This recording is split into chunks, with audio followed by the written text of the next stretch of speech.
Well, thanks everyone for joining us here today. We appreciate your time. Hope things are going well in the off season for all promoters. And today we're going to talk here with Brad Stevens and Jesse with 34 Raceway as they gear up for another great season at 34 Raceway. The past couple of years, Brad, you guys have had some major events at your facility. And today we want to talk about what promoters need to think about when laying their schedules out, where it's that time of year where you're kind of putting some final touches on the schedules and there's a lot that goes into it. But you guys have had some pretty big events the past couple of years. Talk about the events you guys have had the past couple of years at 34. Yeah, I think we've had every major series that there is in racing here at our racetrack. I don't know. It's harder than what people think to get everything to line up and to jive with everything. Just there's so much that goes into that thought process. You want to make sure nothing's around you. You want to make sure you're not competing with something, that's within a couple hours away. And that's something I think that kind of gets missed. I'm not understanding how some of these racetracks have already released their schedules, because I don't know how you can feasibly know what you're doing. Right. Well, and with that too, on that aspect of things there, you guys mentioned you had the IRA sprints, you had MLRA, you had Lucas Oil, you had the World of Outlaws, you had a high limit there. And they're all kind of events that were spaced out pretty well. Kind of what goes into the dates that you guys picked, and what was the background you looked to say, okay, if we have XYZ series here, we can make it work on this date as opposed to this date. What's that thought process like for you guys? Some series really make it easy. Ernie with MLRA, he's very good at helping us out, and he does a lot of the groundwork for that. Same with Rick Twally, where we kind of look around, see what's happening, especially in the late model world. The late model world with so many different series and so many different, there's a lot of late model series when you want to get down to it. And that's probably a little tougher than sprint cars when it comes to that aspect of it. Our biggest thing at 34 Raceway we got to keep in mind is Knoxville. Weekly racing at Knoxville, because that's a big deal here, and I think Jesse can bear, we're like an hour and 20 minutes away from Knoxville. So it's that has to come into play, and that's why you see a lot of our World of Outlaw races or high limit race or all-star race in the past was always usually on a Friday. You mentioned you have some of the biggest events and the biggest touring series come to the Speedway. For promoters that want to bring in these massive events, what should they keep in mind budgeting wise, as far as, you want to have these events and everything, but sometimes it's just not feasible. So what would be a advice for promoters that want to have these major events, maybe all at once? What should they look into? What should they look for? What are things that they need to know about? Jesse, throw your 2 cents in on here, because I want to say fan base. You have to know where you're at. Well, like for us, for example, we're kind of the great continental divide of late model country and sprint car. So we have the best of both worlds. Not everybody's there, you know what I mean? So a lot of tracks, like Boone, they can pull an IMCA show, like an awesome, IMCA show, whereas we can't. We really don't have a ton of weekly racers running around here anymore. So, start small. The regional series like Sprint Invaders is a great place to start if you want to start with doing like specials. So Sprint Invaders is a really great series because they bring the show. You basically only have to write them a check, and you guys just go back and forth the entire time, and they're an absolutely great series to work with. Another small like midget series and things like that. Even MLRA. MLRA is not in a small time series per se, but it's also not a $70,000 purse like you're going to get with World of Outlaws or something like that, where that you have to have butts in the seat. Like, you're doing some major marketing, you're doing some major investment in shows like that. So definitely start small. Those small regional touring series are great. Like IRA is an outstanding series. MOA, they're excellent as well for sprint car series. And we're blessed, we're kind of in the middle of all these regional sprint car series that we can pull, and having MLRA in our area is also great, but we have the luxury of also having those big swings come through if you want to do a bigger one. And truly just reaching out and talking to the series and seeing what they, how do they run their shows? What do they offer? Will it work with how you're teamed? Because not all tracks are teamed the same. We're really fortunate that we have a really strong team Yeah. And we've all been doing it for a really long time. Whereas these new promoters, just make sure that your team to be able to support the series, and they are able to support you the way that you need to be supported. Does that make sense? Absolutely. No, absolutely it does. And with that point you mentioned earlier, you guys go ahead and you look at for the bigger shows like Lucas and the World of Outlaws, you have a marketing budget and all that. Kind of what goes into or what should promoters know about when they have maybe their first time World of Outlaw promoter for a show? What do they need to know about setting that budget for marketing, setting that budget for the purse, and setting the budget for all the different things? What kinds of things go into promoting a show like that? Well, specifically with the marketing side of things, and then I'll let Brad talk about the ticketing because he kind of sits down and does the numbers with that stuff. But specifically at the marketing, I mean, you need to be able to know that you're going to hit your entire demographic, and not all demographics are the same. Your sprint car fans are not your late model fans. Your sprint car fans will outspend your late model fans far and away. And it's a really shocking thing that we learned it, and it was something where it was eye-opening because we've been really hardcore late model fans. Brad was a sprint car fan. I've been a hardcore late model fan all my life. And it was a big eye-opener. Our first all-star race, for example, the difference in people that you see. And even just looking at a monster truck show. So this year we had our first monster truck show. Our monster truck fans were not our race fans. It was so different. So, just really looking at the demographics of what you're working with, making sure that you're hitting those key areas. Like if we're marketing for sprint cars, we're marketing Knoxville, we're marketing Huset's, we're marketing some of the bigger sprint car tracks. And we're also chasing races where I am geo-fencing these races so that they're seeing my advertising. I was gonna mention that too. You mentioned you're marketing those areas. So are you focusing on social media a lot, radio ads, or what kind of things you guys do as a track? So we do a ton of social media. We have almost 23,000, over 23,000 followers on our Facebook now. So that's been a really great thing. I'm not so versed in Twitter. I do use it here and there, but I'm not one that pushes it. I know that the sprint car world's huge on Twitter, and the racing world's huge on Twitter. I just don't. It's not something that I've ever really utilized, but Facebook works really, really well for us because I really have all of our algorithms down, and I know kind of where I need to push and where I go. We also do some local radio marketing. So we do radio marketing for all of our weekly shows, as well as our specials in our local area, as well as we push a lot of digital now. So pushing iHeart in the Quad Cities, because that will hit Des Moines, Peoria, all of our other towns that are within an hour or two to drive. And I've done a lot out of Peoria as well. So then Peoria pushes to Bloomington, Bloomington Normal area and stuff like that. So we can get those fans in too. So yeah, we do a lot of targeted marketing on social media. And like I said, we do some radio, but just not as much. And I actually am getting ready to rebalance more and actually push more digital, because a lot of people now are not listening.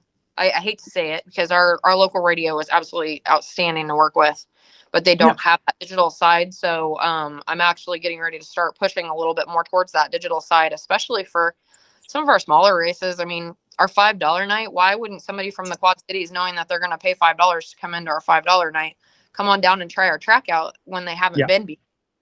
And maybe that'll back in for a special. So Brad, on the ticketing side, kind of what considerations do you have? Well, on that aspect of it, we are very fortunate that we see 3,800 people. So that does make it a little easier, because she can tell me, hey, I'm getting a good feel for this, and this is looking pretty good. And I think this will be all right, and then we have our number in our head, hey, we know we need to hit 2,000. We know we need to hit 2,500 people. And then we just kind of base it off that. We base our support classes with the Pit Pat's prices, tongue twister there. Well, and with the series side of things too as well there, sometimes you're kind of limited on dates available because the series only has so many dates. But when it comes to your own non-touring series special events, like maybe you guys have a big 5,000 to win unsanctioned late model show or something like that, what goes into scheduling that specific kind of event where it's a local show, non-touring series? What kind of outside factors? I mean, obviously when you get into fall, you got to worry about Friday Night Lights and football, and we're about Saturday. So what else kind of goes into making sure your marquee events are on a date that really give you the most opportunity for success? So Burlington has a very successful Recplex complex here, and they have a dome inside everything. Jesse can help me out. I mean, it's like 7 or 8 softball fields, 7 or 8 soccer fields. They got this dome where they can do all this inside.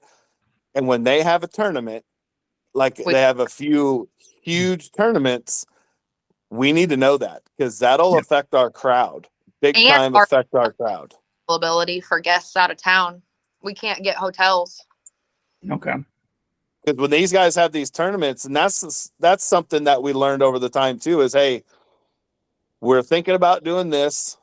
What else is going on? And not racing wise. I mean, you have to look at everything. That's what I'm saying. If there is one of these great big tournaments at the Recplex, one of these stay and play softball tournaments or stay and play soccer tournaments, there will not be a hotel room in Burlington, Iowa at all, because that's how many of these teams come to these things. Well, and that's stuff that we've learned in 6 years not to compete with. Yep. Yeah, Iowa Hawkeye football. We know not to schedule on a home Iowa game because we know we're going to suffer on that one. Yeah, and you guys are right in the Iowa City area too, just like some tracks here in the Nebraska area. Same thing with fall time. Oh, Big Red. Football. Yeah, Nebraska football, obviously. So a lot of track schedule on that. So yeah, a lot of outside factors that you can consider there. As we get ready to wrap things up here today, guys, any last minute tips for promoters that might be trying to put their schedules on paper and get things finalized that they should know about or look into before they put everything out there for the public? Yes, kids night. Okay. Kids night, our back to school night, making our schedule. We now, how do you want to say that, Jess? We make sure we go out of our way to have our kids night on a specific night. Nice. Not right when school starts, a little bit before that when the parents have their list that they need, because we give out school supplies and bikes and everything. If you are going to schedule a kids night, do it like 2 weeks, 3 weeks before school starts and give out school supplies. And I mean, you'll pack the house. How many people do we have at our kids night's huge, ain't it, Jess? Yeah, we usually give away anywhere from 400 to 500 different bags of school supplies and then prizes on top of that. So it's a huge night for us, and it's a great community thing. You know, the more community involvement you can get with not only the small specials, but the big specials, that's huge. You know, we had a radio show where Boom came in and HUD was here, and we had a bunch of guys in here talking on the radio, and that was huge. It was great to have that interaction with the community for them, and you know, we're so thankful for that. And one other thing I'd add is work with your local chamber of commerce on these big events, because this chamber, like our chamber, is huge on heads and beds. They want that hotel motel revenue. Yes. And they do give out grants for marketing for these types of events, and they can also do welcome packages. They can do all this stuff. So make sure that you work with your local chamber of commerce, because they are, you know, ours is tremendous. I know not every community is, but it definitely is worth it to be part of those chambers to really help market your events, big or small. Well, and one last thing with that too, we mentioned scheduling and find the right dates that make everything work for you guys and give you the most opportunity for success there. But one thing we haven't touched on here real fast is also finding the marketing partner to help put these events on, finding a title sponsor for these things. What should promoters look into, or what should they look for, or kind of get some tips and tricks there on talking to a potential marketing partner to be a title sponsor and really help pay a chunk of the purse and the event and everything? It's definitely, that takes a little bit to get used to if you're not in that world. Luckily, we came from promoting the Slocum 50 long before we bought a racetrack. So we had our feet wet when it came to approaching people about marketing and teaming up with us. What I think the biggest mistake I would say that people in racing do is they see a logo, they just go ask, hey, will you sponsor? Yes, no, and they're out. You have to sell it to them. Yeah. How will you benefit from this? You know, the long run of it is what we want to do. CRST Trucking is a great sponsor of ours. And it has nothing to do with, quote unquote, the actual race. They, in this day and age that they're having right now, they're having a hard time finding drivers. Yep. And getting their name out there at 34 Raceway, how they described it to us, if we hire one driver from sponsoring that night, then it's money well worth it for us. So they're not looking to sell a product. They are actually looking for employees, is what CRST is doing through 34. So there's more to marketing than just, hey, if you sponsor us, it'll get your name out there and you can sell your stuff. It's way more than that. Like I say, they are one of our biggest sponsors, and their biggest concern is we need employees. We don't care about selling the product. Well, that's also a good example of a good demographic and knowing your demographic, because obviously the racing is a blue collar sport. You have some truck drivers already out there, so it's knowing, hey, let's match up a good company with this as well. Yeah, and never discount a sponsor. You know what I mean? We've had some surprise ones that come on board that we have had no contact with, and they've reached out to us because they wanted to come and have a tent. They just wanted to have a tent so people recognize their brand. Oh, fantastic. Come down, and we've had all sorts of different types of sponsors, and like you said, it's a blue collar sport, but we really run the gamut. We have a truly blended demographic of people. You have a millionaire walk in your gate, and you've got the guy that's giving you their last $10 out of their pocket to try to come and watch a race. You really have a whole that come through your gates, and if you don't utilize that, shame on you. I mean, we're very fortunate. I don't care what area you're in. If you're not looking around, just literally standing and looking around the block to see who's in your area, you're missing opportunities. And don't be afraid to get told no. Yeah, I mean, that's my biggest advice to these people. You're going to get told no a million times, and it's tough to get used to, and I fully understand that. But it was just a chance. Sage Fruit does our Victory Lane. Casey at Sage Fruit is fantastic to us, and they love what we're doing. They see that we progress slowly, and they're like, absolutely, we want that. And then that has opened our eyes, and I think it's opened our fan base eyes to people now send us pictures when they're in the grocery store here in Southeast Iowa and they see a Sage Fruit box. They'll send it to us. So then I make sure to send that to Casey, and say, hey, check this out. This is pretty cool. So as far as the marketing aspect locally, nothing about that is easy, but your local sponsors, man, they're pretty loyal, and you have to be loyal back to them. And I think that's where some of these people come and go and lose sponsors. You'll see racetracks trying to jump car dealerships. 1 year it's this, and 1 year it's that, 1 year it's this. Loyalty goes a long way when it comes to sponsorship, and loyalty with Jess and I mean, we make sure that we support the businesses that support us. She is fantastic on social media. Actually, if you just look at what she's done this week, I think she put some stuff out there for McClure Masonry and for Roth Trucking. So we want to help them out as much as we possibly can, and Jesse does a fantastic job of that. Our Facebook page, our socials don't sit idle in the off season. She takes advantage of that to pump our sponsors, pump those who support us, and they see that and they realize what we're doing, and we can help them out. Quick story on that. When I say Jesse can help them out, Roth Trucking, fantastic supporter racing, every once in a while gets in a situation where he gets too much of one product. So he'll call us and be like, hey, just wondering, can you put something out there? I have all this black dirt. And Jesse will put it out there, and he'll do a special price just because he wants it gone. And I think the first time she put it out there, by noon that day, he's calling us, take it down, take it down, take it down. I've sold it all. Take it down. I've sold it all. Take it down. Oh, God. Brad and Jesse, we thank you for your time. And, of course, 34raceway.com and my race pass at 34 Raceway and Facebook and Twitter as well. And we thank you for your time here today, guys. Looking forward to seeing you guys out and about this travel season. And we will talk to you guys soon. Thanks for the opportunity.